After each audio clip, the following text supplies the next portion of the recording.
தானியங்களோட இயற்கை சத்தும் சுவையும் மாறாம மாவு அரைக்க பெஸ்ட் ஆனது அல்ட்ராவின் பேட்டன்டட் கோனிக்கல் ஸ்டோன்கள் மட்டும்தான். அல்ட்ரா என்றால் ஆரோக்கியம்.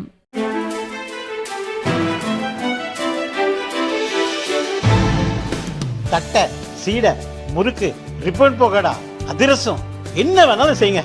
ஒரே ஒரு 5 லிட்டர் இதய மந்த்ரா கடல் எண்ணெய் பேக் ஒரு மாசம் முழுசுக்கும் அத்தனை சமையல முடிச்சு விடலாம். இதய மந்த்ரா. பிரதமர் மோடி முன்னாள் அரசு உயரதிகாரிகளுக்கு அமைச்சர் பதவி வழங்கியது போல் வரும் சட்டசபை தேர்தலில் போட்டியிட முன்னாள் IAS அதிகாரிகளுக்கு சீட் வழங்க திமுக முடிவு செய்துள்ளது. இது குறித்து அக்கட்சி வட்டாரம் கூறியது, தமிழகத்தில் 2026 சட்டசபை தேர்தலில் கூட்டணி கட்சிகளுடன் சேர்த்து 200 தொகுதிகளில் வெற்றி பெற திமுக மேலிடம் திட்டமிட்டுள்ளது.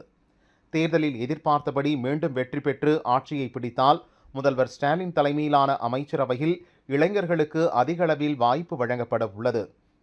மோடி தன் அமைச்சரவையில் முக்கிய துறைகளில் பணியாற்றிய முன்னாள் IPS, IFS அதிகாரிகளுக்கு வாய்ப்பு அளித்து அமைச்சராக்கி உள்ளார். இதேபோல திமுகவுடன் நெருக்கமாக உள்ள மாஜி IAS, IPS அதிகாரிகளை வரும் சட்டசபை தேர்தலில் களமிறக்க திமுக தரப்பில் முடிவெடுக்கப்பட்டுள்ளது. இதில் வெற்றி பெற்று வருவோரை எதிர்கால திமுக அமைச்சரவையில் அமைச்சராக்கவும் மேலிடத்தில் தீர்மானிக்கப்பட்டுள்ளது. இதற்காக கருணாநிதி காலத்தில் இருந்து திமுக தலைமையின் குடும்பத்துக்கு நெருக்கமாக உள்ள முன்னாள் IAS, IPS அதிகாரிகளில் அரசியல் பின்னணி உள்ளவர்கள் தொடர்பான விவரங்கள் சேகரிக்கப்பட்டு கட்சி மேலிடத்துக்கு அனுப்பி வைக்கப்பட்டுள்ளது. முதல் கட்டமாக இருவருடைய பெயர்கள் தேர்வு செய்யப்பட்டிருப்பதாக தகவல் வெளிவந்திருக்கிறது.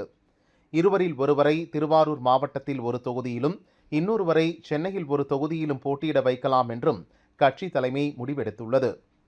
தலைமையின் முடிவில் மாற்றம் ஏற்பட்டால் மேலும் சிலருக்கும் கூட வாய்ப்பு கிட்டலாம் என்கிறது திமுக வட்டாரம்.